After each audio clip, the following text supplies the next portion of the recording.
Hello and welcome. We're here today to talk about your first 90 days on the job as a Chief Information Security Officer, or CISO. I'm Bill Campbell. I've been a manager and an executive in information technology for some 30 years, much of that in information security. Today I'm going to share with you some ideas about leading an information security organization based on my experience both as a CISO and in advising and consulting to other CISOs and their peers in many companies across different industries over the last 2 decades. Now, this is just a short presentation, but you'll take away some good ideas on how you can think about your new role. Concepts that will inform and empower you to prioritize and take action in your first few months on the job. Even if you've been in your position for longer than that, you'll find the information here useful. And don't forget, watching this video may qualify for continuing education units for your certifications. Check the rules for your specific certifying organization to make sure that you're eligible.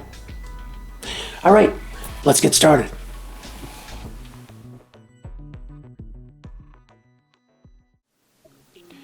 First, I want to share with you an important goal for this session. Now, I'm not a physician, but I've heard that there is a saying in the medical community: prescription prior to diagnosis is malpractice. What I mean by that is that it's essential that the new CISO gain an understanding of their landscape, their business context, before making any changes or even proposals.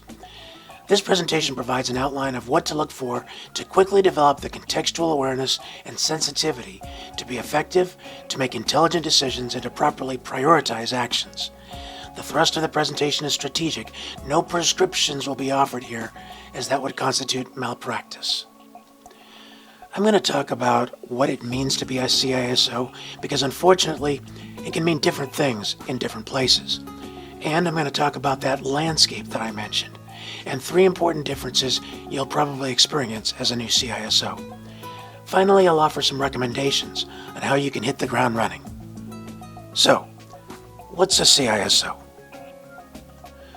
Well, depending on the organization, people with the title of CISO may actually fulfill different roles. The traditionally defined role has to do with scope and authority. Other uses of the term usually reflect more limited definition. Now, is it a good idea to give someone the title of CISO if that person is not fulfilling the traditional role? Well, there may be merit in at least raising that question. It may be tempting to accept the prestigious title even if the authority doesn't match, but in my opinion, there are long-term risks in doing that, both to the individual and to the organization. Nevertheless, rest assured that what I'll cover here will be of interest and value to anyone in an information security management role. Okay, I apologize for all the text on this slide. This is the Wikipedia definition of CISO, and I don't show this because the strict definition is so important, but rather because I want to point out that there are 3 key words that address the CISO's level and breadth of authority, and here they are: senior level executive, enterprise, and across the organization. The important point I want to make here is that if your authority is not sufficient to address your responsibilities, you should probably have a serious conversation with your boss. That's a recipe for failure. In addition, there are 5 key words here that speak of the CISO's scope of responsibilities. Much of the rest of this presentation will be discussing them. Before we move on, I want to invite you to consider for yourself the following question. In your organization, is the title CISO used in the traditional way? Or is it more of a divisional, business line, or geographical role? Or is it defined in another way? Your answer to that question will guide your interpretation of what follows. Now I'm going to talk about 3 important changes you're likely to see as you transition into your new role. These are the 3 areas, and I'll discuss each of them in turn. The first is an expanded scope of responsibilities. Please consider for a moment how you got to this point. Did you come from technology, from audit, compliance, legal, maybe somewhere else? Whatever it was, you're bound to bring assumptions, biases, and ways of doing things with you. And it's natural to employ familiar ideas and methods, but it's a trap! We all have a tendency to feel that our area of expertise is what's important, but, well, that's not necessarily true, is it? So, depending on your background, you might gravitate to familiar activities that aren't necessarily the appropriate priority right now in your new expanded role. Any of these activities might actually be the right thing, but it's important to consider them in the broader context of your new responsibilities. The rational person recognizes both their strengths and their weaknesses, and compensates for weaknesses even as they capitalize on strengths. Of course, everyone thinks they do that already. At any rate, you may want to focus initially on the unfamiliar dimensions of the job. Most new CISOs are coming from a role that is in some sense subordinate and more specialized on some dimension. Depending on the organization, the new CISO may have responsibilities in at least some areas to which he or she has had little exposure, such as the items on this list. The next of the 3 key changes I want to discuss is broader relationships. Your new role will inevitably mean working effectively with a larger and more diverse group of managers across the enterprise. I'm actually using the word relationship in a fairly specific way here. In a real relationship, you understand your counterpart's personality and what's important to them, and you customize your communications and interactions based on that knowledge. And it'll be up to you to develop those relationships proactively. For example, new CISOs often fail to prioritize contacting auditors until an audit event is scheduled or even imminent. That can be a big mistake. I recommend that you start scheduling lunches with your auditors, examiners, inspectors, and certification authorities on day 1. So, who are the people that you need to get to know? Well, here's a list to at least get you started. You've probably already thought of at least some of these, but don't neglect important contexts external to your company, like these last 3 bullets, for example. Of course, your list will depend on the details of your business context. In some cases, the list can be very long. In fact, let me share one brief story about that. Recently, a friend of mine took over the Global Risk Compliance Department of a major bank under the CISO. He was in his 2nd week on the job, and he had started to compile a list of stakeholders. When I spoke with him, he had a list of over 100 individuals, all of whom were internal to the bank. So he hadn't even started to identify outside auditors, vendors, or colleagues. Just compiling this list was challenging, no doubt. Keeping it current will be another challenge, and realistically, it's probably not possible to maintain close relationships with that many stakeholders. He'll need to prioritize. But I suspect these challenges are not particularly unusual. You might experience something similar. The last of the 3 key changes is executive sponsorship, and by that, I mean cultivating sponsorship and support from the directors and senior executives of your company. There's an old joke about the difference between involvement and commitment. In a bacon and egg breakfast, the chicken is involved, but the pig is committed. It'll be important for you to assess whether your executive management is committed to information risk management or merely involved. Knowing where they stand will tell you whether changes are needed, whether changes are possible, and the best approach to making any necessary changes. I'll be talking more about that in the next slides. You know, gauging and working within the constraints of your organization's institutional and cultural commitment to security or not will probably end up being your biggest strategic challenge. So how do you assess that? Well, board and executive commitment to security is reflected in 2 ways: investment and enforcement. First, has there been an appropriate investment and use of resources like technologies, staffing levels, defined processes, and organizational structure? And second, are security policies actually enforced? Are employees at every level rewarded for good behavior and punished for bad? Are those behaviors explicitly tested and validated, or merely assumed? Another tool that can help you to characterize your sponsorship is this magic quadrant, walking the talk. Some CISOs are fortunate to inherit a sponsorship context that is historically strong and well matched to the risks the business faces.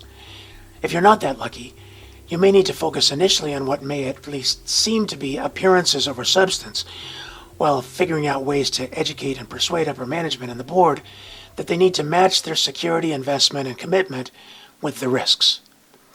Obviously, we want our upper management to be in the upper right corner of this quadrant, But wherever your management falls in this chart, it is what it is, and you'll need to adopt different strategies depending on the answer. So think about this, and you don't have to say the answer out loud where somebody might hear. Are your senior managers chickens or pigs? Where do they land on the walking the talk magic quadrant from a security perspective? Are they losers, blowhards, cowards, leaders? Perhaps they're each of these on different occasions. Now, if it turns out that you reckon your management is not in that upper right corner, you basically have two options. You can cry about it, or you can accept the situation and try to lead from below. It's not the ideal, of course, but it might be your reality. If your management is not showing good leadership in security, you may have an opportunity to help them develop, but you have to approach it in the right way. This model helps with understanding the progression that people go through as they become enlightened on any topic. It's called the Consciousness Competence model, and you may have seen it before. None of us are born with knowledge, so we all start in the lower left corner. The most important step comes next, becoming conscious of our own incompetence. Until then, we're suffering from what's known as the Dunning-Kruger effect. That's actually a thing, you can look it up. It's when we're so ignorant of something that we believe we understand it. You've probably noticed this effect in politics, as well as in the workplace. Anyway, once we've recognized that we need to improve, we can now work on improvement and possibly advance to the conscious competence stage in the upper right. With enough practice and experience, we might even advance to the unconscious competent level in the lower right, where we do the right thing almost reflexively. What's important to understand is that there is no shortcut from the lower left corner to the right side of the quadrant. Executives must be influenced into the upper left before any progress can be made. In order to effectively influence upper management, you might need to work on development of your own communication skills. When you talk to business managers, are you able to speak their language? Does what you're saying connect with their priorities and concerns? Or does it come out sounding to them like gibberish? How would you know if it did? Bear in mind that if your message isn't being received the way you want, you might not even get feedback to tell you that it isn't. Senior managers often feel that they're too busy to exert much effort in understanding things that aren't presented in a way that is immediately comprehensible, and they may just patronize you. So here's another question for your consideration. Which of the three changes we've discussed would you focus your attention on first? Expanded scope, broader relationships, executive sponsorship. Okay, I've talked a lot about the challenges. Let's move on to some recommendations. I want to encourage you to start today by taking a 360-degree view of your new role. Effectiveness begins with understanding. Recognize, identify, and define the dimensions of your role with respect to all of the relationships I'm going to be showing you on this chart. You'll need to understand yourself, your background, your strengths, and your limitations. Understand your management, especially their level of engagement and commitment. Understand your team, their history, the organization, their abilities, their aspirations, any skill gaps, and internal dynamics. Understand your technology, automated and manual procedures as well. Are they the right ones? Are you using them effectively? Understand the business. Your role is now more strategic than you have probably had in the past. Understand your stakeholders. Cultivate those relationships. And understand your external entities. Who are they, and how do they fit into the big picture? I would say that even in your first week, you should be trying to figure out how committed your company leadership is. Remember the two key factors from the previous discussion, investment and enforcement. If you decide that the commitment isn't really there, your strategic focus needs to be on educating upper management. If it is there, you can dedicate your efforts to execution. Now, here are some things you'll need to do in your information security department where you're in charge. Start learning about all your responsibilities. You don't need to be an expert on everything. That's why you have specialists on your staff. But you will need to be able to talk about these things intelligently. You'll need to assess your staff as individuals. Any skill deficiencies, any attitude problems. Next, you'll need to assess your group as a group and functionally. Some teams may need more attention than others in order to support your overall mission. Eventually, you may need to consider organizational changes to align with your strategies, but take the time to develop a complete understanding of the current situation first. Finally, and this is not specific to CISOs, of course, remember that the job of a leader is not so much to do and achieve, but rather to support and facilitate the achievements of their team. For first-time managers especially, that can be a significant adjustment. A leader takes the blame, but shares the credit. Unfortunately, sometimes you end up where there are difficult but influential people already in place who need to be dealt with. You may need to show a little humility as the new person in a role, but that doesn't necessarily mean being a doormat. Being firm but diplomatic can be a challenge, and sometimes it's necessary to just be firm. If you're interested in an engaging treatment of the topic of toxic coworkers, I highly recommend The No Asshole Rule by Robert Sutton. Also, you're probably stepping into a situation with some historical context, and at any rate, everyone you'll deal with has some kind of history, good or bad, with security. People with negative impressions may have a good reason to feel the way they do. Be prepared to mend fences and reset expectations. As I already mentioned, getting acquainted with and building rapport with your auditors should be a top priority. Don't eat at your desk. Use lunch as a relationship-building opportunity. Here are a few more items to at least consider as immediate priorities. This graphic illustrates the traditional balance across prevention, detection, and response. As you can see, most organizations are heavily weighted towards prevention. But is that really right for your business? Or should you be making adjustments? I recommend careful reconsideration of that balance towards something more level. Consider that if you experience a cyber incident as a CISO and don't or can't respond properly, it may be a career ender, or worse yet, a company killer. DevOps is a relatively new term that recognizes that in mature, effective IT organizations, the development and operations groups form a tightly knit team with a high level of communication, cooperation, and even camaraderie. And these organizations have high levels of discipline, change management, control, and basic hygiene.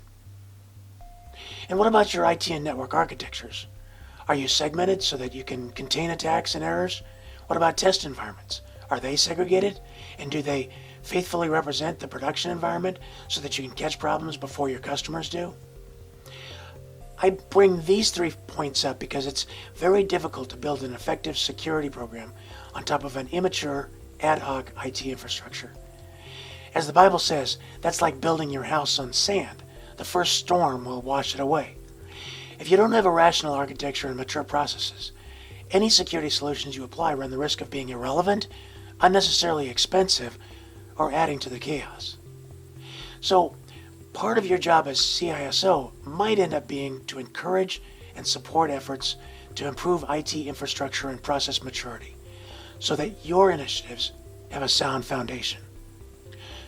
Finally, sometimes systems deliver a lot of information, but it's not information that helps leaders to make decisions. Ideally, every report and even every item on a report should be able to be identified as an important input to a management decision. So in conclusion, the role of the CISO, properly understood, is strategic. While a good CISO must have a basic level of technical understanding and insight, the day-to-day role is much more about effective communications and about being a catalyst for good risk management among a large and diverse set of individuals, groups, and agendas. It may be tempting for a new CISO to focus on familiar topics and the competencies that earned you your promotion, but your first 90 days should concentrate on gaining a comprehensive understanding of that 360-degree view that you'll need to be successful in the long term. And no matter where you are, you can find help. Asking questions is not a sign of weakness, it's a sign of resourcefulness. Well, that's the presentation, and I hope it's been helpful. Thanks for your attention, and if you would like to offer feedback, here is contact information.